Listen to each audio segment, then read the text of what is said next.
नमस्कार, मैं हूं बालकृष्ण थरेजा। आप देख रहे हैं डेली लाइफ। आइए शुरुआत करते हैं आज के समाचारों की। अवैध नकली डीजल की तस्करी के विरोध स्वरूप पेट्रोल पंप संचालक शनिवार से रोजाना शाम 4 बजे से 6 बजे तक हड़ताल पर रहेंगे। इस दौरान किसी भी वाहन को डीजल पेट्रोल की पूर्ति नहीं की जाएगी। जिले भर के पेट्रोल पंप संचालक शनिवार से रोजाना शाम 4 बजे से 6 बजे तक 2 घंटे हड़ताल पर रहेंगे। इन 2 घंटों के दौरान किसी भी वाहन को पेट्रोल डीजल की बिक्री नहीं की जाएगी। यही नहीं, चिकित्सा विभाग को छोड़कर सरकार के अन्य विभागों के वाहनों में भी डीजल पेट्रोल नहीं भरा जाएगा। पेट्रोल पंप संचालकों ने यह निर्णय राज्य सरकार की ओर से पेट्रोलियम पदार्थों पर वेट दरों में की गई अत्यधिक वृद्धि व जिले में हो रही अवैध नकली डीजल की तस्करी बिक्री पर रोक लगाने में प्रशासन की नाकामी के विरोध स्वरूप लिया है। 2 घंटे की हड़ताल के संदर्भ में वाहन चालकों को जानकारी देने के लिए पेट्रोल पंप संचालकों की ओर से बकायदा पेट्रोल पंपों पर पंपलेट चस्पा किए गए हैं। पेट्रोल पंप संचालकों के अनुसार राज्य सरकार की ओर से पेट्रोलियम पदार्थों में वेट दरों में की गई अत्यधिक वृद्धि से जिले का पेट्रोल पंप व्यवसाय मरणासन स्थिति में पहुंच गया है। जिले में पेट्रोल का मूल्य सीमावर्ती जिलों राज्यों से अत्यधिक ज्यादा है। इसके कारण बायोडीजल व अवैध नकली डीजल की बिक्री चरम सीमा पर पहुंच गई है। बावजूद इसके प्रशासन, रसद विभाग, पुलिस प्रशासन, सेल टैक्स विभाग, विधिक माप विज्ञान, जीएसटी रेंज की ओर से इनके खिलाफ प्रभावी कार्रवाई नहीं की जा रही। पेट्रोल पंप संचालकों ने बताया कि प्रशासन डीजल तस्करी व अवैध बायोडीजल बिक्री पर रोक के लिए भी बिल्कुल गंभीर नहीं है। उन्होंने बताया कि कल शनिवार को 1 अगस्त से प्रतिदिन शाम 4 बजे से 6 बजे तक 2 घंटे पेट्रोल पंप बंद रखे जाएंगे। इस दौरान किसी भी वाहन को डीजल पेट्रोल की आपूर्ति नहीं की जाएगी। राजस्थान सरकार द्वारा पेट्रोलियम पदार्थों पर वेट दरों में की गई अत्यधिक वृद्धि के विरोध स्वरूप हनुमानगढ़ पेट्रोल डीलर एसोसिएशन के समस्त डीलर दिनांक 1/8/2020 शनिवार से प्रतिदिन आगामी सूचना आने तक साढ़े 4 से 6 बजे तक पेट्रोल डीजल की बिक्री नहीं करेंगे। चिकित्सा विभाग की गाड़ियों को छोड़कर अन्य किसी भी वाहन को पेट्रोल डीजल नहीं दिया जाएगा। हम हड़ताल कर रहे हैं जी। ये करीब अभी देखो कितने दिन चलती है। ये है करीब शाम 4 बजे से 6 बजे तक 2 घंटे हम रखेंगे। और ये मतलब चिकित्सा विभाग है, जो एम्बुलेंस वगैरह है, इनको तेल दिया जाएगा। बाकी सब 2 घंटे बंद रहेगा। किसी को पेट्रोल या डीजल नहीं दिया जाएगा। तो मतलब डीजल की और पेट्रोल की तो ब्लैकमेल ये जो हो रही है उसको रोकने के लिए ये सब कर रहे हैं। तो ये वेट में जो वृद्धि है इसको भी कम करने के लिए ये कोशिश है जी हमारी। अखिल भारतीय किसान सभा के पदाधिकारियों ने शुक्रवार को जिला कलेक्टर जाकिर हुसैन को ज्ञापन देकर टिड्डी दल से हुए फसल खराबे का मुआवजा देने की मांग की। किसानों की फसलों में टिड्डी दल से भयंकर नुकसान हुआ है। सरकार इस संदर्भ में कोई ध्यान नहीं दे रही। इस कारण प्रभावित किसानों की सुध लेने वाला कोई नहीं है। इस प्रकार का एक ज्ञापन अखिल भारतीय किसान सभा के सदस्यों ने आज जिला कलेक्टर को सौंपा। ज्ञापन में कहा गया है कि जिले की अलग अलग तहसीलों के खेतों में लगातार टिड्डी दल हमला कर रहा है। इससे किसानों का बहुत बड़ा नुकसान हुआ है, लेकिन सरकार किसानों के प्रति बिल्कुल भी गंभीर नहीं है। नुकसान की बात करें तो अकेले नोहर विधानसभा क्षेत्र के नीमला, थिराना, खुइया, धानसिया, पांडुसर, जबरा सर, मेघाना, दुर्जाना, सूरपुरा, भोगराना, बडबिरान, राइयावाड़ी ढाणी, रामसरा, भुकरका, बिरकाड़ी, जसाना सहित 40 गांवों में खड़ी फसलें टिड्डी दल ने पूरी तरह से चट कर दी हैं। ज्ञापन में कहा गया है कि फसलों के हुए नुकसान का आकलन कर किसानों को उचित मुआवजा दिया जाए। साथ ही टिड्डी दल पर नियंत्रण के लिए सरकार प्रभावी कार्य योजनाएं तैयार करे। ज्ञापन देने वालों में सुरेश स्वामी, विनोद सोनी सहित अन्य लोग उपस्थित थे। आज हम अखिल भारतीय किसान सभा जिला कमेटी हनुमानगढ़ के जिला कलेक्टर महोदय से मिलकर के ज्ञापन सौंपा है कि पूरे जिले में पिछले 10 दिनों से टिड्डियों ने किसानों की फसलों को पूरी तरह तबाह कर दिया है। उसमें भादरा के क्षेत्र में सबसे ज्यादा टिड्डियों ने फसल को तबाह किया है। उसके संबंध में हमने ये मांग की है कि जब भी अब किसान के फसलों में टिड्डी पहुंचे तो सरकार और प्रशासन के पास टिड्डी नियंत्रण करने के पर्याप्त यहाँ होने चाहिए। किसानों को पर्याप्त मात्रा में दवा छिड़काव के लिए दी जाए, दवा छिड़कने के यंत्र उपलब्ध करवाए जाएं और जिस क्षेत्र में टिड्डियों के द्वारा फसलों की बर्बादी हुई है उसका आकलन करके उस आकलन के हिसाब से किसान को मुआवजा दिया जाए। इस बात को लेकर के हम जिला कलेक्टर महोदय से मिले हैं और ये कहा है कि 7 तारीख तक अगर इन समस्याओं का समाधान नहीं हुआ तो 7 तारीख को इन्हीं मांगों को लेकर के पूरे जिले में अखिल भारतीय किसान सभा के कार्यकर्ता किसानों को साथ लेकर के सभी उपखंड कार्यालयों को ऊपर प्रदर्शन करेंगे और किसानों को लामबंद करते हुए टिड्डियों से हुए नुकसान की भरपाई के लिए किसान आंदोलन चलाएंगे। इसलिए हम आज यहाँ जिला कलेक्टर महोदय से मिले हैं। ट्रक ऑपरेटर यूनियन के सदस्यों ने बिना बिल्टी निर्माण सामग्री परिवहन करने व ओवरलोड वाहनों पर रोक लगाने की मांग को लेकर जिला कलेक्टर को ज्ञापन सौंपा। ओवरलोड वाहनों में बिना रॉयल्टी और बिल निर्माण सामग्री के परिवहन पर रोक लगाने की मांग को लेकर ट्रक ऑपरेटर्स ने शुक्रवार को जिला कलेक्टर को ज्ञापन सौंपा। 2 दिन पहले इसी मांग को लेकर ट्रक ऑपरेटर्स यूनियन के बैनर तले ट्रक ऑपरेटर्स एडीएम, एसपी और डीटीओ से मिले थे। कलेक्टर से मिले ट्रक ऑपरेटर्स ने बताया कि चूरू जिले के लोडसर और रणदीसर से भवन निर्माण सामग्री, जबकि बीकानेर, कोलायत व देशनोक से बजरी आ रही है। यह सामान बिना रॉयल्टी और बिना बिल हनुमानगढ़ जिले में आ रहा है। इससे सरकार को राजस्व के रूप में करोड़ों रुपए का नुकसान हो रहा है। इसके अलावा गाड़ी के पासिंग के अनुसार रॉयल्टी और बिल करवाकर उससे ज्यादा वजन लाया जा रहा है। इससे राजस्व के नुकसान के अलावा दुर्घटनाओं की भी आशंका बनी रहती है। उन्होंने कहा कि ट्रक ऑपरेटर भुखमरी की कगार पर हैं। ऐसे हालातों में विभागों को ओवरलोड वाहनों में बिना रॉयल्टी और बिल निर्माण सामग्री के परिवहन पर रोक लगाने के लिए तुरंत प्रभाव से पाबंद किया जाए। उन्होंने मांग की कि ओवरलोड वजन लेकर आने वाले वाहनों के मालिकों के साथ माल लोड करवाने व अनलोड करवाने वालों के खिलाफ भी कार्रवाई होनी चाहिए। साथ ही कहा कि ओवरलोड रोकने के लिए जिले के सभी ट्रक ऑपरेटर्स प्रशासन का पूरी तरह से सहयोग करने के लिए तैयार हैं। ज्ञापन देने वालों में जुगल राठी, रघुवीर गुदारा, लीलाधर शर्मा, हनुमान भगोड़िया, सरदुल सिंह, रविंदर धारणिया, दीपू सिंह शेखावत, अशोक मित्तल, सुभाष गोदारा, रणवीर भादु, हरि सिंह राहड़, राकेश सऊ सहित अन्य लोग मौजूद थे। जिला हनुमानगढ़ ट्रक ऑपरेटर एसोसिएशन की तरफ से मैं संपूर्ण राजस्थान के ट्रक ऑपरेटर से निवेदन करूंगा कि वो अपना मानदंड के हिसाब से ही वजन लेके आए, अन्यथा आपके खिलाफ कार्रवाई होगी जो आप खुद जिम्मेवार होंगे। बिल्कुल आज कलेक्टर साहब से मिले हैं। कलेक्टर साहब ने त्वरित कार्रवाई की है। मैंने एसडीएम साहब को लिख दिया। एसडीएम साहब ने हाथों हाथ एसपी साहिबा को, खनिज विभाग को और डीटीओ परिवहन विभाग को लिख के दिया है। अभी जब भी कोई जिला ट्रक हनुमानगढ़ एसोसिएशन के सदस्य का फोन आए तो उस पर तुरंत कार्रवाई की जाए। मैं पूरे ट्रक ऑपरेटर्स की तरफ से जिला कलेक्टर, प्रशासन, पुलिस विभाग, खनिज विभाग सबको धन्यवाद देना चाहूँगा और उनसे आशा करता हूँ कि आप तुरंत कार्रवाई करोगे। सरकार के परिवहन विभाग ने रक्षाबंधन पर्व के दृष्टिगत महिलाओं के लिए राजस्थान रोडवेज की बसों में निःशुल्क यात्रा के आदेश जारी किए हैं। इस दौरान यात्रियों को कोरोना संक्रमण से बचाव के लिए सोशल डिस्टेंसिंग के नियमों का विशेष ध्यान रखना होगा। रक्षाबंधन पर्व को देखते हुए राजस्थान रोडवेज ने प्रदेश की महिलाओं के लिए रोडवेज यात्रा में निःशुल्क यात्रा का प्रावधान रखा है। 3 जुलाई को रक्षाबंधन के पर्व पर रोडवेज बसों में महिलाएं निःशुल्क यात्रा का लाभ उठा सकेंगी। इस संदर्भ में जानकारी देते हुए रोडवेज कर्मचारियों ने बताया कि रोडवेज प्रबंधन की ओर से शुक्रवार को इस संदर्भ में आदेश जारी किए गए हैं। कोरोना संक्रमण को देखते हुए यात्रा के दौरान विशेष एहतियात बरता जाएगा। उन्होंने बताया कि निःशुल्क यात्रा करने वाली महिलाओं को सोशल डिस्टेंसिंग व हाइजीन का विशेष ध्यान रखना होगा। रोडवेज कर्मचारियों ने बताया कि रोडवेज बसों को समय समय पर सैनिटाइज कर ही रवाना किया जा रहा है, लेकिन रक्षाबंधन पर भीड़ नियंत्रित करने व नियमों की पालना सुनिश्चित करवाने के लिए रोडवेज की ओर से विशेष गाइडलाइंस जारी की गई है। इसके चलते नियमों की पालना सख्ती से करवाई जाएगी तथा एक बस में केवल 20 सवारियों को ही बैठने की अनुमति दी जाएगी। भाई राजस्थान सरकार के राजस्थान रोडवेज ने आदेश किए हैं कि 3 तारीख को महिला यात्री बस में फ्री यात्रा करेंगी।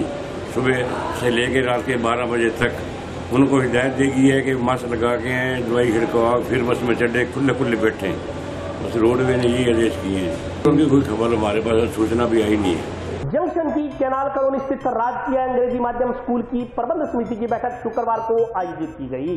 बैठक में स्कूल में व्यवस्थाएं उपलब्ध करवाने को लेकर विचार विमर्श किया गया।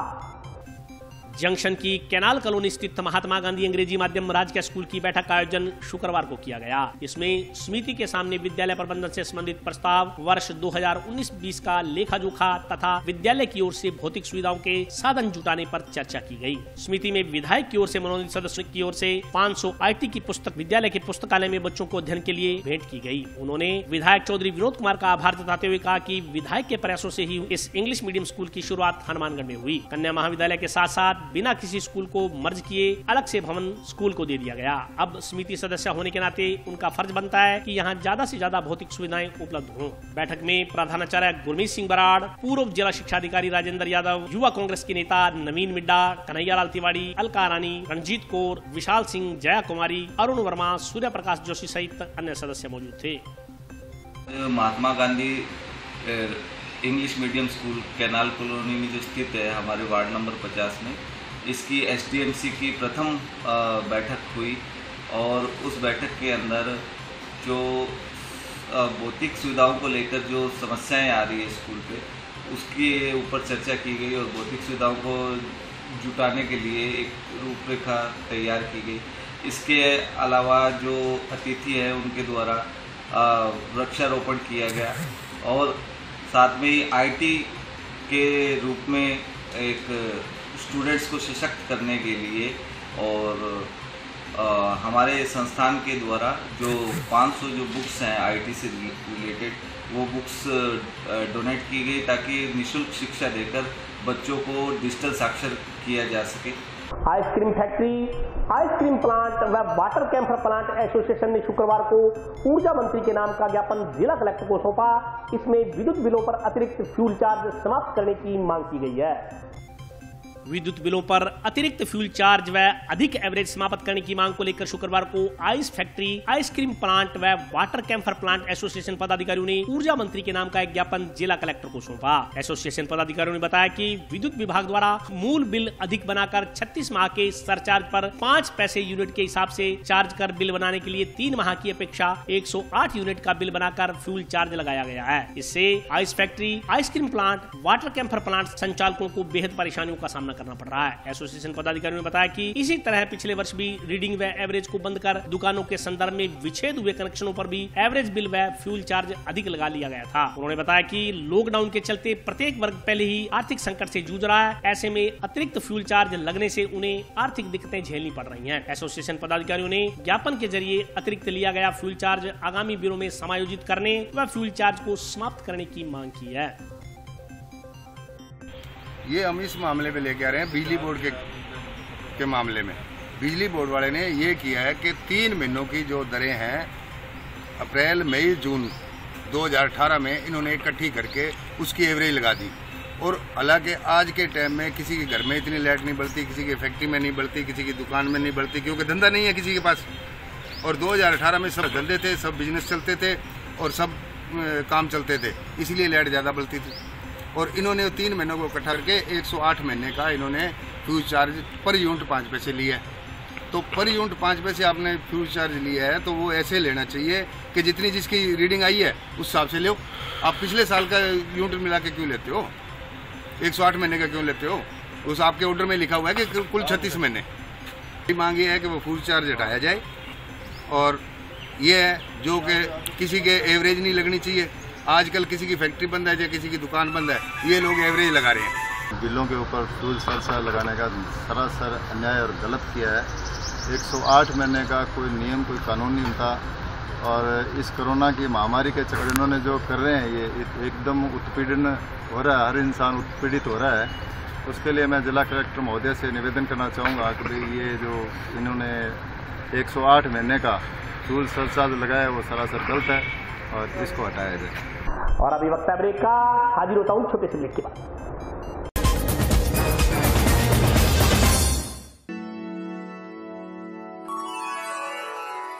यूं तो कई बार मुझे हंसते देखा है, पर ये हंसी कुछ और है। ये गहना मुझ पर जचता है, पर ये महज एक गहना नहीं, ये रूपरेखा है मेरे मन की, हंसती खिलखिलाती लहरों की, जो आतुर थी अब तक मुझ पर सजने को। इसलिए ये गहना ही मेरा सच्चा श्रृंगार है, श्रृंगार है, श्रृंगार है।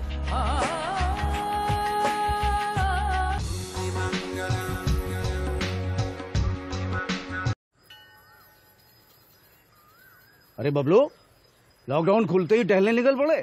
महामारी अभी फैली हुई है। सरपंच जी टहलने नहीं, काम पे वापस जा रहे हैं। तुझे डर नहीं लगता वायरस पकड़ लेगा? पहले थोड़ा बहुत डर लगता था, फिर पता चला कि अगर मैंने पूरी सावधानी बरती तो ये बीमारी होने की संभावना कम है। सबसे महत्वपूर्ण है ये मास्क। काम पर मास्क हमेशा पहनूंगा, समय समय पर हाथ धोता रहूंगा और दूसरों से हर वक्त कम से कम 2 गज की दूरी बनाए रखूंगा। खुद को, दूसरों को और अपने परिवार वालों को भी सुरक्षित रखूंगा। अरे भाई, मेरी जिम्मेदारी बनती है तुझे चेतावनी देना, सो दे दिया। जब देश के मेडिकल और स्वच्छता कर्मचारी रोज कोरोना वायरस से लड़ने का काम कर रहे हैं तो हमारी भी तो जिम्मेदारी बनती है अपना काम करने की। बबलू तुझे कुछ हो गया तो? हजारों लोग इस बीमारी को हराकर ठीक हो चुके हैं, और अगर किसी कारण मुझे ये बीमारी हो भी जाए तो सरकार ने अस्पताल में हमारे इलाज के लिए पर्याप्त व्यवस्था कर रखी है। ये घबराने का वक्त नहीं, एक दूसरे का हौसला बढ़ाने का वक्त है। अरे ऐसे क्या देख रहा है? तू काम पे जाएगा, मैं नहीं जाऊंगा, नाक नहीं कट जाएगी मेरी। चलो मास्क। हाँ मास्क। अरे नाक तो ढक लो। हाँ। कोरोना वायरस से हमें लड़ाई जारी रखनी पड़ेगी, और उससे डर कर नहीं, पूरी सावधानी के साथ डट कर चलिए। रुकी जिंदगी को आगे बढ़ाएं, देश को आत्मनिर्भर बनाएं। जय हिंद।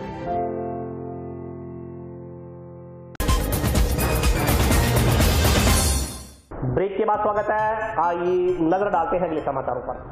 फतेहगढ़ खिलेरीबास के ग्रामीणों ने गांव के राजस्थान मरुद्रा ग्रामीण बैंक में कार्यरत ऑफिस बॉय को बेवजह नौकरी से निकालने के विरोध में बैंक शाखा के समक्ष प्रदर्शन किया। विनोद कुमार को बहाल करो, बहाल करो, बहाल करो। विनोद कुमार को बहाल करो, बहाल करो, बहाल करो।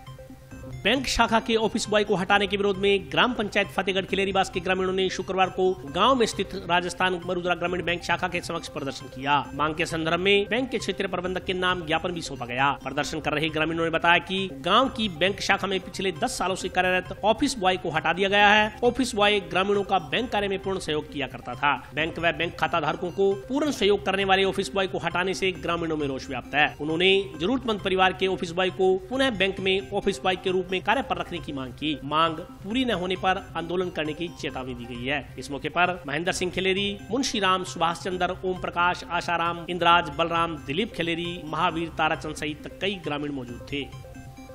RMG बैंक है हमारे फतेहगढ़ में, जहाँ पर ऑफिस बॉय लगभग 10.5 वर्षों से काम करता था। लेकिन इन दिनों में अभी हमें पता चला है कि इसको बिना कारण बताए बैंक ने हटा दिया, जबकि ये लड़का हम लोगों को इतना काम देता था, रात बिरात जब भी जरूरत पड़ती या लड़का तैयार रहता था। तो इस प्रकार के मेहनती और कर्मठ लड़के को बैंक से जब हटाया गया, गांव वालों को पता चला, तो हम सरपंच साहब के नेतृत्व में सभी यहाँ RM साहब से मिलने आए हैं और इनको लिखित में देंगे कि हमें वापस वही लड़का चाहिए बैंक के अंदर, ताकि हर खाताधारक को उसकी सुविधा मिलती है, हमें बैंक को भी उसकी सुविधा मिलती है। वहाँ के स्टाफ को कोई शिकायत नहीं है, लेकिन किस कारण हटाया गया हम यही जानना चाहते हैं। और बिना कारण अगर हटाया जाता है तो हम ग्रामवासी बर्दाश्त भी नहीं करेंगे, बैंक के आगे धरना दे के बैठेंगे अगर हमारी मांग को नहीं माना गया और विनोद कुमार को वापस नहीं लगाया गया। गांव फतेहगढ़ खिलेरीबास में ग्रामीण बैंक है, जिसमें 10 सालों में विनोद कुमार काम करने लग रही है। तो पूरा गांव ने सहयोग है, पास एरिया ने सहयोग है, सारा लिए एक बढ़िया छोरो है, ईमानदार छोरो है। तो इन जो बैंक हटा दियो, बिना मतलब इन हटा दियो, तो इन जो दोबारा लगाया जाए, नहीं तो मैं आंदोलन करांगा। बड़ो बैंक के अंदर दूसरे ने बड़न कौन देंगा, ताड़ो लगा देंगे। देखिए, पेयजल आपूर्ति की मांग को लेकर शुक्रवार को चक 6 STG के ग्रामीणों ने जन स्वास्थ्य अभियांत्रिकी विभाग के सहायक अभियंता को ज्ञापन सौंपा।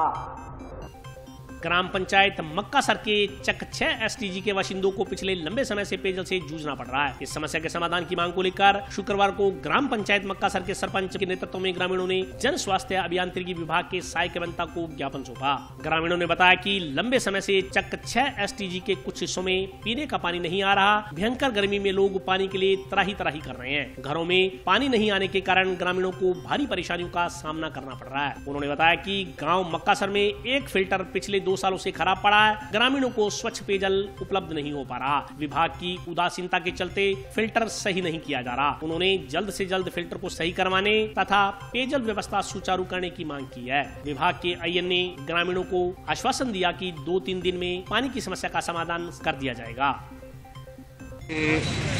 वादी है, वहाँ लोग पानी से परेशान हैं। कम से कम 1 महीना हो गया हम यहाँ बार बार आ रहे हैं, पर यहाँ सुनाई नहीं हो रही। आज प्रशासन को हमने 10 दिन का टाइम दिया है। अगर इन्होंने नहीं किया तो हम फिर जनता को ले आके यहाँ अपनी कार्रवाई करेंगे। शहीद उद्यम सिंह की पुण्यतिथि पर टाउन स्थित उद्यम सिंह स्मारक पर श्रद्धांजलि सभा का आयोजन किया गया। अमर रहे, अमर रहे। शहीदों ताड़ी सोच पे घर जाने ठोक के, शहीदों ताड़ी सोच पे घर जाने ठोक के। टाउन स्थित शहीद उधम सिंह चौक पर अंतर्राष्ट्रीय सर्वकबोज समाज की ओर से शुक्रवार को शहीद उधम सिंह की पुण्यतिथि पर श्रद्धांजलि सभा का आयोजन किया गया। इस अवसर पर शहर के गणमान्य नागरिकों ने शहीद उधम सिंह की प्रतिमा पर माल्यार्पण कर उन्हें श्रद्धासुमन अर्पित किए। इस मौके पर बोलते हुए वक्ताओं ने कहा कि आज ही के दिन सन 1940 में उन्हें माइकल ओडायर की हत्या के आरोप में पेंटेवन विलेज जेल में फांसी दे दी गई थी। सरदार उधम सिंह का नाम भारत की आजादी की लड़ाई में पंजाब के क्रांतिकारी सेनानी के रूप में दर्ज है। इस दौरान वक्ताओं ने शहीद उधम सिंह के जीवन चरित्र से प्रेरणा लेते हुए उनके आदर्श को जीवन में आत्मसात करने का आह्वान किया। इस मौके पर अंतर्राष्ट्रीय सर्वकबोज समाज के दलवीर सिंह जोशन, देवेंद्र सिंह खिंडा सहित समाज के अन्य लोग उपस्थित थे। आज के दिन श्रोमणी शहीद उधम सिंह जी को अंग्रेजी हुकूमत ने जनरल डायर के कतल के शहीदी फांसी का हुक्म दिता। 31 जुलाई ने उन्होंने फांसी दी कि उस दिन तो लैके आज तक असी सारे हिंदुस्तान के वासी इन्होंने शहीदों के ऋणी है, जिन्होंने देश की सेवा 21 साल लगातार बाहर रह के आपका जो बदला से लिया तो साढ़े देश को आज़ाद कराने में अपनी भूमिका निभाई। उधम सिंह जी के 31 जुलाई के शहीदी दिवस पर आज अंतर्राष्ट्रीय सर्वकबोज समाज द्वारा एक श्रद्धांजलि समारोह का आयोजन किया गया। इस आयोजन के अंदर कोविड-19 जो एक वायरस सारी दुनिया में जिसने अपना आतंक फैला रखा है, उसको मद्देनज़र रखते हुए सोशल डिस्टेंस का पूरा पालन करते हुए इस प्रोग्राम का आयोजन किया गया है। शहीदों के जीवन से प्रेरणा लेकर आम विद्यार्थी, आम जन इनसे प्रेरणा लेकर अपने जीवन को अच्छे मार्ग पर चलाते हुए देश सेवा में अपना जीवन लगाएं। शनिवार को इस्लाम धर्म का पवित्र त्योहार बकरीद श्रद्धा व उल्लास के साथ मनाया जाएगा। किले के नजदीक स्थित जामा मस्जिद के इमाम ने बताया कि कोरोना वायरस के दृष्टिगत बकरीद पर मस्जिदों में ज्यादा भीड़ एकत्रित नहीं की जाएगी। इस्लाम धर्म का पाक पवित्र त्योहार बकरीद 1 अगस्त को हर्षोल्लास के साथ मनाया जाएगा। इस संदर्भ में जानकारी देते हुए जामा मस्जिद के इमाम मोहम्मद इकबाल ने बताया कि कोरोना वायरस के चलते इस बार मस्जिद में अकीकतमंदों की संख्या पहले से कम देखने को मिलेगी। उन्होंने कहा कि इस्लाम की पवित्र पुस्तक कुरान शरीफ में बकरीद का स्पष्ट वर्णन मिलता है। इब्राहिम अल्लाह के हुक्म पर अपनी वफादारी दिखाने के लिए बेटे इस्माइल की कुर्बानी देने को तैयार हो गए थे। उन्होंने कहा कि बकरीद का पर्व इस्लाम के 5वें सिद्धांत हज को भी मान्यता देता है। उन्होंने बताया कि बकरीद के दिन कुर्बानी के गोश्त को 3 हिस्सों में बांटा जाता है, एक खुद के लिए, दूसरा सगे संबंधियों के लिए और तीसरा गरीबों के लिए दिया जाता है। इस पर्व को इस्लाम धर्म के लोग हर्षोल्लास और श्रद्धा के साथ मनाते हैं। उन्होंने बताया कि इस बार कोरोना वायरस जैसी महामारी के चलते बकरीद पर मस्जिदों में ज्यादा भीड़ एकत्रित नहीं हो पाएगी। मस्जिदों में नमाज के लिए पहुँचने वाले अकीकतमंदों को सोशल डिस्टेंसिंग बरकरार रखने की हिदायत दी जा रही है। हमारी कल बकरा ईद है, जिसको ईद उल अज़हा कहते हैं, जो आज से तकरीबन हज़ारों सालों से मनाई जाती है और हिंदुस्तान ही के अंदर नहीं बल्कि पूरे दुनिया के अंदर इस त्यौहार को मनाया जाता है बड़ी धूमधाम से। ये हमारे एक बहुत बड़े पैगंबर हज़रत इब्राहीम अलैहिस्सलातु वस्सलाम, उन्होंने अपने बेटे को यानी उनकी यादगार के अंदर आज से हम ये कुर्बानी मना रहे हैं और हज़ारों सालों से मनाते हुए आए हैं और हम इसको मनाते हैं, खुशियों के साथ मनाते हैं। और आइंदा अभी जैसा ज़माना है, जैसे ये कोरोना वायरस को लेकर के इसके अंदर पूरी दुनिया इससे हैरान है। इस हालात के अंदर हम कुर्बानी के बारे में यही बता सकेंगे कि जिस तरह हम हर सालों के अंदर खुशी के साथ, जिस खुशी के इजहार के साथ हम ईद मनाते थे, वो खुशी हमें नहीं है। देखो, खुशी हमें असल उस वक्त हमें होगी जब हमारा मुल्क कोरोना से मुक्त हो जाएगा और पूरी दुनिया से कोरोना ख़त्म हो जाएगा। उस वक्त हमें सबसे ज़्यादा खुशी होगी। और जो अभी राजस्थान सरकार की तरफ से गाइडलाइन नहीं आई है, लेकिन फिर भी हम यही कहते हैं कि हम भारी तादाद के अंदर बिल्कुल जमा नहीं करेंगे। बस 7-8 आदमी होंगे, उन्हीं को बस अब इस्लाम का तरीका ये है कि सारे लोग मिलकर के जमा ईद की नमाज़ पढ़ेंगे। लेकिन हम इस बार और पिछली ईद भी हमने 6-7 जनों से पढ़ी थी और इस बार भी हमारा यही मंसूबा है कि हम इस बार उसी 6-7 आदमियों के ज़रिए से नमाज़ पढ़ेंगे। पूरे उम्मत मुस्लिमा इस वक्त एक वायरस से जो परेशान है, बल्कि पूरे हिंदुस्तान क्या पूरी दुनिया वायरस की वजह से आज हमारे हरम जैसी जगह भी सोशल डिस्टेंसिंग के साथ नमाज अदा हो रही है। इसी को देखते हुए पूरी उम्मत मुस्लिमा से तमाम उलमा इकराम और हमारे जितने भी धर्म गुरु हैं सब यही अपील करना चाहते हैं कि अपने सोशल डिस्टेंसिंग के साथ हम ईद की नमाज पढ़ें और ज़्यादा आदमी जमा ना हो। 5-6 आदमी, इससे ज़्यादा जमा होने की कोशिश ना करें, क्योंकि अपनी जान को बचाना ये इस्लाम के अंदर सबसे बड़ी चीज़ है। इस चीज़ को मद्देनज़र रखते हुए हमें सोशल डिस्टेंसिंग के साथ ईद की नमाज अदा करनी है। और जो खुशी हमें होगी वो खुशी उस वक्त होगी जब हिंदुस्तान कोरोना से मुक्त हो जाएगा। ये कोरोना से मुक्त जब होगा जब पूरे हिंदुस्तान के तमाम लोग अपने आप को सेफ्टी के साथ रखेंगे।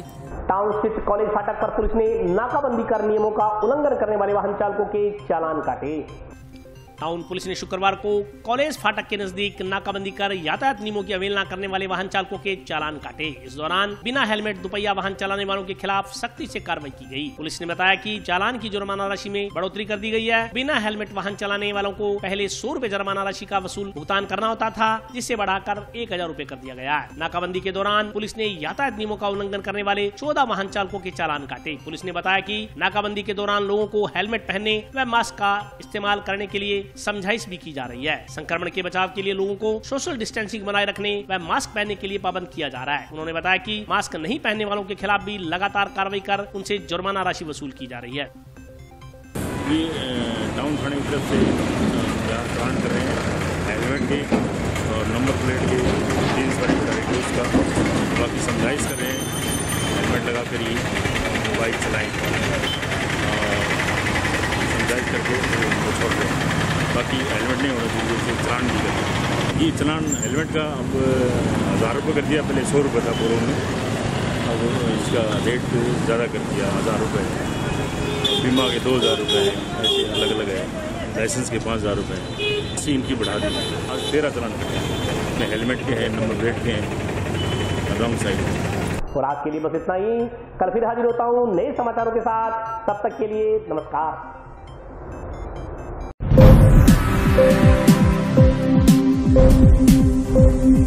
Thank you.